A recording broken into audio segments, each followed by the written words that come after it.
Bismillahirrahmanirrahim. Assalamualaikum warahmatullahi wabarakatuh. Perkenalkan, nama saya Kresna Abrori dari Manajemen Informatika kelas 4A. Di sini saya akan menjelaskan atau menjabarkan mengenai networking model dan juga pengenalan basic Cisco. Baik, yang pertama kita masuk di networking model terlebih dahulu. Yang pertama ada networking model. Networking model sendiri terbagi menjadi dua. Yang pertama ada TCP/IP dan yang kedua ada ISO, di mana TCP/IP ini mendefinisikan protokol agar komputer bisa terhubung satu sama lain. TCP/IP juga dipecah menjadi 4 layer, 4 atau 5 layer. Yang pertama ada application, kemudian transport, network, data link, dan physical. Untuk OSI sendiri, OSI model sendiri itu sebenarnya dipecah menjadi 7 layer. Namun dibandingkan dengan TCP/IP, OSI model ini sudah tidak digunakan lagi karena sekarang sudah menggunakan TCP/IP. Baik, penjelasan yang pertama kita akan masuk ke application layer. Di sini saya akan menggunakan video dimana supaya merepresentasikan apa itu application layer. Oke, application layer merupakan sebuah interface yang menghubungkan antara aplikasi dan juga network. Jadi sebagai penghubung, di mana di sini anggap saja kita ada web server dan juga klien, di mana klien akan melakukan request ke sebuah website yang masuk ke web server, di mana application layer ini ada HTTP dan juga HTTPS. Perbedaan antara HTTP dan HTTPS adalah HTTP adalah versi sedikit kurang aman dari HTTPS. Nah, dari web server ini akan memberikan feedback kepada klien berupa HTTP header yang berisikan data yang akan dikirimkan ke klien. Baik, selanjutnya ada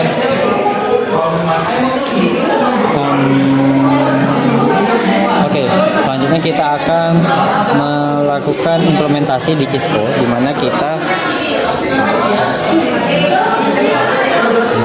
di sini kita menggunakan satu PC dan satu server saja. PC dan juga server. Sebenarnya PC dan server ini sama, tapi yang membedakan antara PC dan server adalah server memiliki spesifikasi yang lebih tinggi dibanding dengan PC biasa. Di sini PC kita berikan IP address supaya nanti bisa dipanggil. Totalnya 192.168.1.2 dengan subnet default. Lalu server kita berikan juga IP address. Contohnya 192.168.1.1. Lalu kita hubungkan menggunakan kabel cross. Kabel cross digunakan untuk menghubungkan dua device yang sama, karena PC dan juga server sejatinya adalah device yang sama.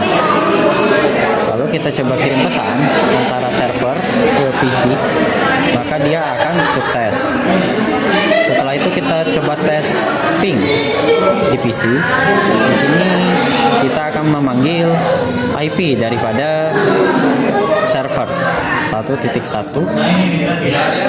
maka dia akan TTL atau terhubung. Kemudian kita masuk ke server, lalu kita masuk ke service di bagian HTTP. Ini sudah on untuk HTTP dan juga HTTPS nya. Kemudian kita masuk lagi ke PC di bagian web browser. Di sini kita ketikkan saja IP daripada server, maka dia akan menampilkan sebuah tampilan website yang dimiliki oleh Cisco Packet Tracer, di mana ini merupakan sebuah implementasi atau gambaran daripada application layer yang dimiliki oleh TCP/IP. Jika kita ingin mengubah tampilannya tadi, di sini ada HTML, index HTML dan lain sebagainya. Di sini tinggal kita edit aja. Seperti misalnya ini tadi ya, Cisco Packet Tracer, kita ubah misalnya dengan nama saya Krisna, maka kita save.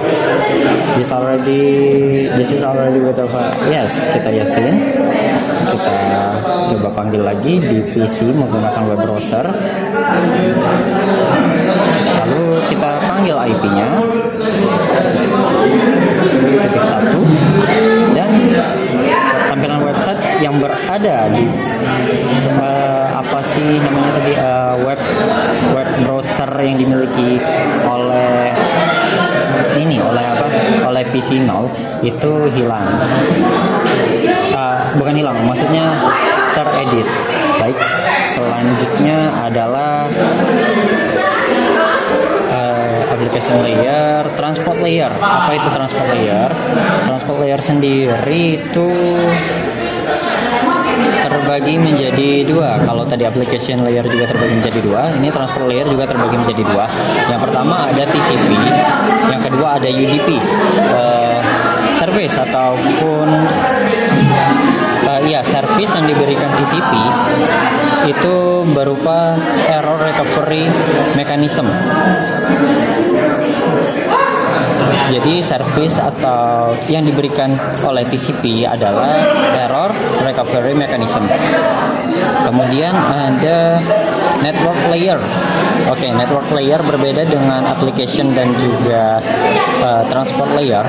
Di network layer sendiri itu hanya ada satu, yaitu IP, di mana IP ini memberikan fitur addressing dan routing. Untuk fitur addressing sendiri adalah sebagai berikut. Fitur addressing adalah fitur yang membuat kita bisa memberikan nama kepada komputer kita sendiri. Berbeda dengan routing, di mana fitur routing ini berfungsi untuk menghubungkan beberapa komputer, seperti misalnya A ingin mengirimkan pesan ke B, lalu A ingin mengirimkan pesan ke PO1, ingin mengirimkan pesan ke PO2.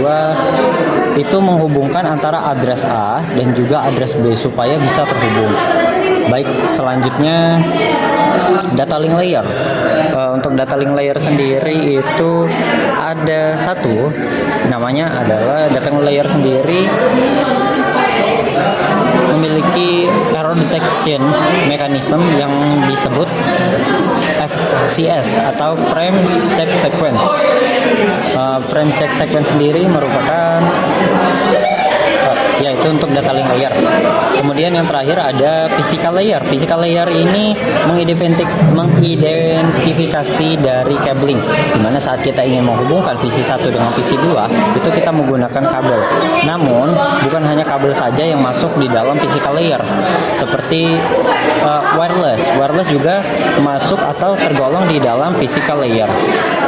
Kemudian enkapsulasi dan dekapsulasi. Untuk enkapsulasi sendiri,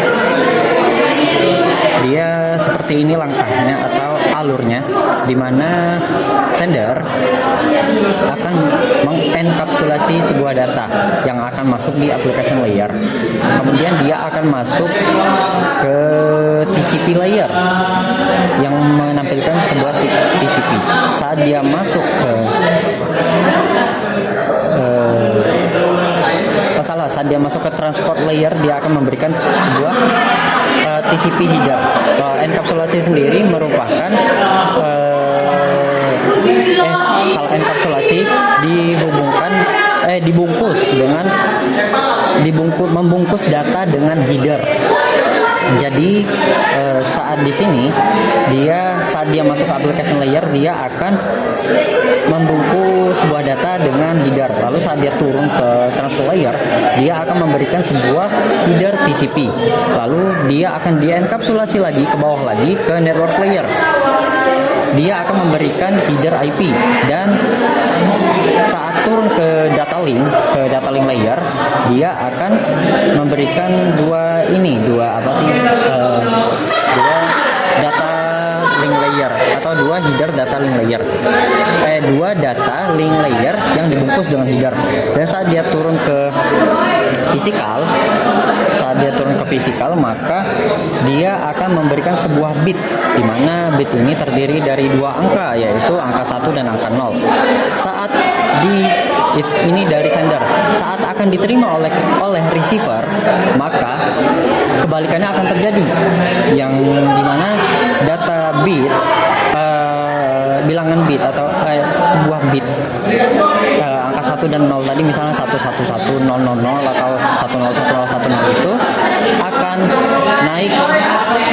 terdekapsulasi, dimana saat dia naik ke data link layer, bit itu tadi akan terdata sebagai data link layer. Kemudian saat dia naik ke network layer, maka data link akan terhapus. Saat dia naik lagi ke transport layer, untuk IP itu akan terhapus dan sampai ke data yang akan diterima oleh receiver. Kemudian nama-nama dari TCP IP. Oke, nama dari TCP IP sendiri itu adalah seperti tadi yang sudah dijelaskan. Saat dia di sini, di sini namanya application layer. Kemudian transport layer itu biasa disebut dengan segment. Lalu ada network layer yang biasa disebut dengan IP packet. Kemudian ada physical layer yang disebut dengan frame. Baik, selanjutnya ada TCP dan IP. TCP IP dan OSI model.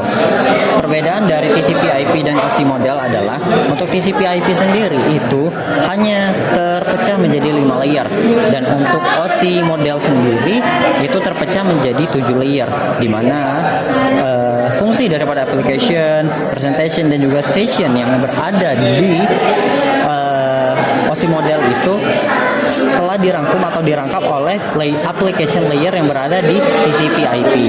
Untuk transport itu sama, yaitu segmen, network itu IP package, data link itu frame, dan physical itu bit. Baik, selanjutnya kita akan lanjut di next video membahas mengenai pengenalan basic Cisco.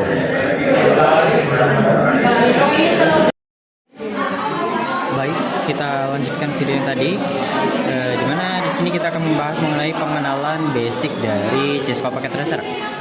Oke, yang pertama ada level sertifikasi Cisco. Untuk level sertifikasi Cisco sendiri itu adalah CCNA 200 sampai 301, di mana sertifikasi Cisco sendiri itu ada 5, yaitu Enterprise, Security, Service, Provider, Collaboration, dan juga Data Center.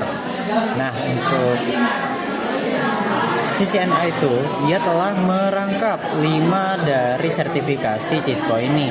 Untuk DevNet sendiri itu masih ongoing, dia berbeda dari CCNA. Kemudian yang kedua ada Remote Cisco Real Device. Oke, di sini saya akan menjelaskan device daripada Cisco Packet Tracer yang tentunya akan digunakan. Kalau kita lihat di kiri atas ini ada router Cisco. Di bawahnya ada switch Cisco. Yang membedakan antara router Cisco dan juga switch Cisco adalah router Cisco memiliki port LAN yang lebih sedikit dibandingkan dengan switch Cisco.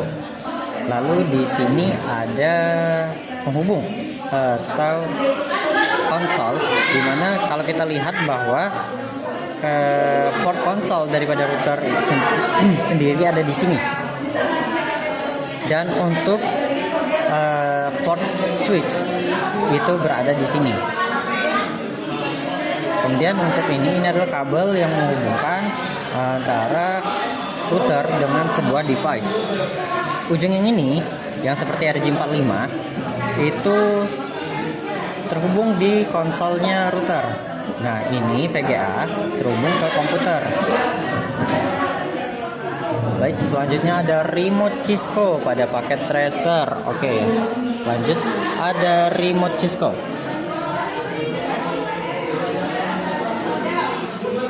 Oke, di sini saya akan buka Cisco paket tracer. Di sini kita akan menggunakan router, di mana router yang akan kita gunakan adalah router 2811. Lalu ada switch ini menggunakan 2960 untuk switchnya. Kemudian dan juga switch 3560. Untuk settingnya sebenarnya sama saja, tetapi di sini kita gunakan switch dari switch versi 2960 terlebih dahulu.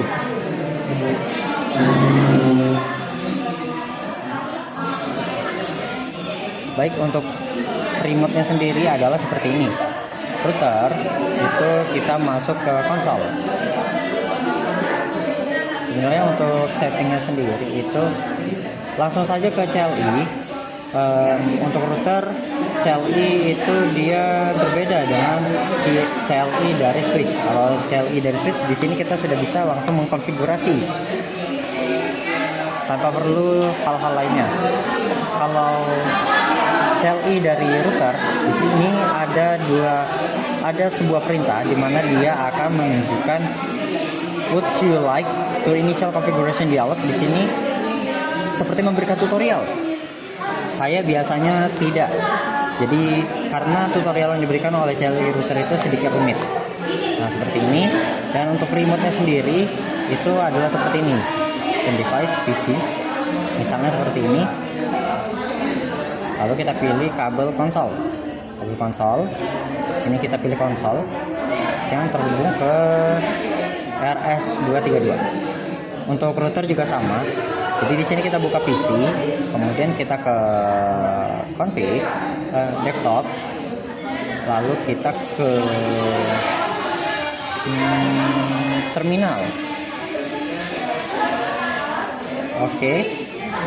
Dan di sini kita bisa mengkonfigurasi router secara remote menggunakan PC. Baik, selanjutnya adalah perintah-perintah dasar Cisco. Oke, untuk perintah-perintah dasar Cisco sendiri di sini saya hanya akan menggunakan router atau switch saja. Jadi untuk implementasi menggunakan isinya itu nanti saja. Di sini saya akan menggunakan router. Baik, di sini saya akan mengkonfigurasi daripada router. Ini namanya basic configuration. Di router sendiri itu ada 3 configuration: basic configuration, privilege configuration, dan juga global configuration. Untuk basic configuration sendiri itu hanya bisa men-show atau melihat konfigurasinya saja. Dia tidak bisa melakukan konfigurasi. Bagaimana cara kita supaya bisa melakukan konfigurasi? Caranya adalah dengan mengetikkan enable atau N. Di sini kita masuk ke privilege configurasi, di mana kita bisa mengedit, melakukan konfigurasi dan lain sebagainya. Dan jika kita ingin masuk ke global configuration, itu kita ketikkan conft atau configuration global. Di sini kita sudah masuk ke configuration global. Jika kita ingin masuk kembali ke privilege configuration, itu ketika saja exit, maka kita telah kembali ke privilege configuration. Di sini saya akan menggunakan global configuration, di mana saya akan mengubah hostname. Di sini kan hostname-nya router nih. Di sini saya akan mengubah hostname daripada hostname-nya. Di sini saya ubah menggunakan nama saya, yaitu Krishna, hostname Krishna, dan dia sudah berubah menjadi Krishna untuk hostname-nya. Lalu jika saya ingin menambahkan password, maka saya perlu mengetikkan enable password. Di sana passwordnya 123. Nah, saat exit, saat saya masuk ke exit lagi, saat saya ingin masuk ke privilege configuration, saya membutuhkan akses sebuah password agar saya bisa masuk ke privilege configuration. Kita ketikkan passwordnya dan kita telah berhasil masuk ke privilege configuration. Lalu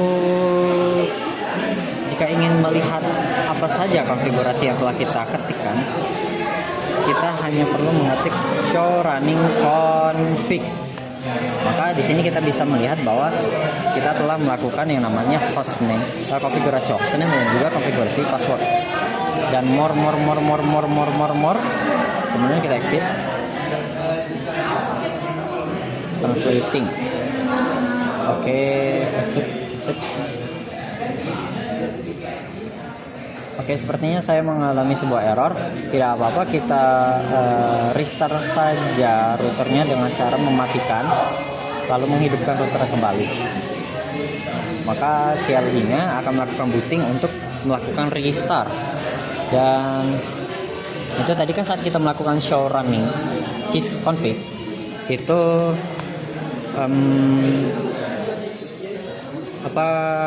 passwordnya kan terlihat. Jadi kita akan melakukan yang namanya secret atau enkripsi dari supaya password yang saat kita melakukan do show itu tidak terlihat. Saat kita melakukan show running config, oh ya, ini harus, kalau di global kita harus menambahkan do show. Nah, itu kan passwordnya kelihatan tuh.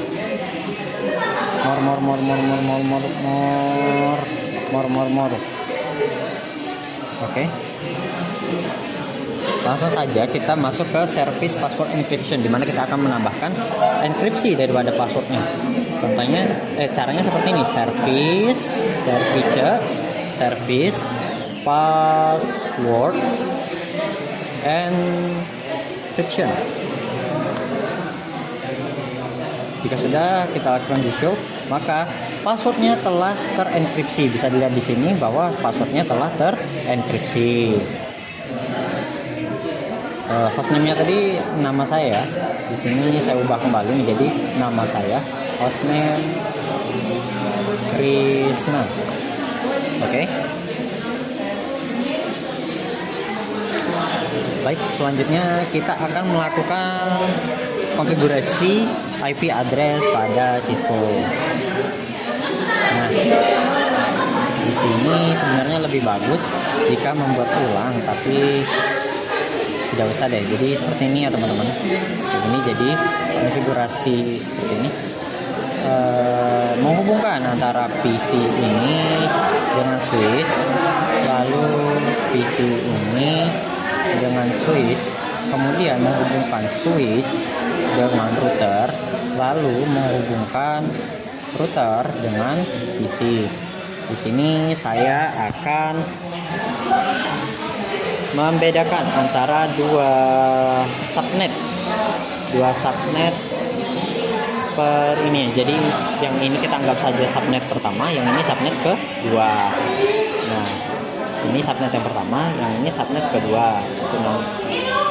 82.0/24. Oke.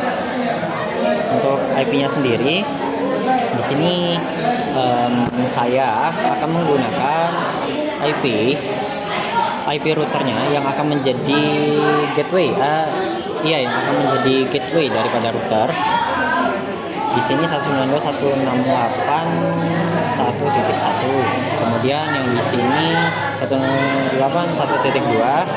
Yang ini ujungnya 1.3. Kemudian kalau yang ini di sini saya akan menggunakan 192.168.2.1 dan yang ini 2.2. Baik, langsung saja di sini saya akan menambahkan IP address partisinya. Kita tambahkan dulu IP address di routernya. Kalau kemarin kita menggunakan config, di sini pas Ethernet kita on kan, itu tidak bisa. Itu hanya bisa dilakukan di Cisco Packet Tracer. Jika kita melakukannya di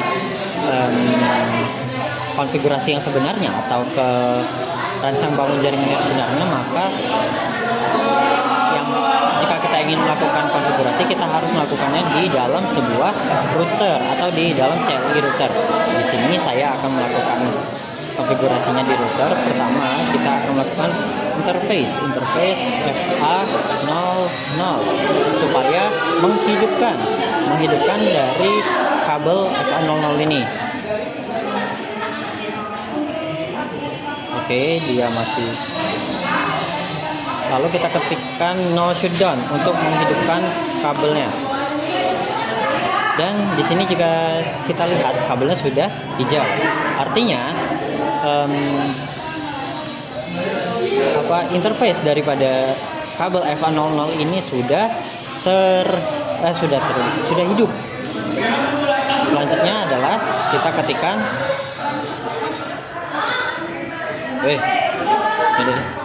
selanjutnya kita ketikkan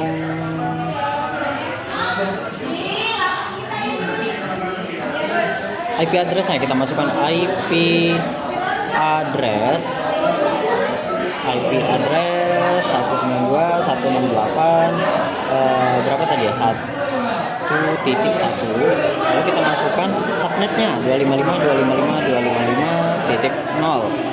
kemudian invalid, input detected 192.168. Di sini kurang titik. Oke, ini IP address-nya sudah masuk. Kemudian kita akan menghidupkan kabel FA01. Caranya sama, yaitu IMT FA01, kemudian no shutdown. Jika kita lihat di sini, maka kabelnya sudah hidup. Lalu kita tunggu dulu. Sepertinya ada yang aneh. Kenapa ini menggunakan kabel cross? Harusnya menggunakan kabel strike. Tapi tidak apalah, tidak jadi masalah. Sebenarnya jadi masalah sih. Tapi nggak apa-apa, kita lanjut dulu. Kalau misalnya nggak bisa, nanti kita ubah kabelnya aja. Selanjutnya kita masukkan kembali IP address 192.168.2.1 dengan subnetnya. Nah, maka dia sudah terkonfigurasi. Kemudian kita masukkan IP-nya per PC 192.168.1.2 dengan subnet seperti ini. Lalu di sini 192.168.1.3 dengan subnet. Oh iya, saya lupa menambahkan gateway. Gateway ini adalah IP dari router yang terhubung dengan kelas daripada subnettingnya. Sini tambahkan juga 192.168.1.1. Lalu di sini ditambahkan IP dan juga gateway-nya 192.168.2.2. kemudian ini, lalu 192.168.2.1. Baik, ini sudah. Langsung saja di sini kita tes apakah bisa terhubung. In progress ya teman-teman, masih belum bisa terhubung. Oke, di sini saat kita kirim pesan dari PC 3 ke PC 2 PC 2 ke PC 3, maka akan sukses. Dan juga sebaliknya, misalnya PC 2 ke PC 0. Oke, awalnya memang highlight karena dia membutuhkan booting. Seperti ini, mengirimkan dari PC 2 ke PC 1, kita kirimkan, maka dia sukses. Kita coba lagi dengan cara kita pingkan PC 3. Ping untuk PC 3 192.168.2.2, maka dia akan TTL. Baik, demikian yang bisa saya sampaikan. Lebih dan kurang saya mau. Oh, ada satu lagi. Sebentar. Ada satu lagi. Untuk menyimpan daripada komen-komen ini, kita menggunakan write, perintah write. Jika kita berada di global configuration. Tapi kalau kita berada di privilege configuration, kita menggunakan do write. Oke, itu saja. Baik, itu saja yang bisa saya sampaikan. Lebih dan kurang saya mohon maaf. Kepada Allah saya mohon ampun. Astagfirullahaladzim. Akhirul kalam. Wassalamualaikum warahmatullahi wabarakatuh.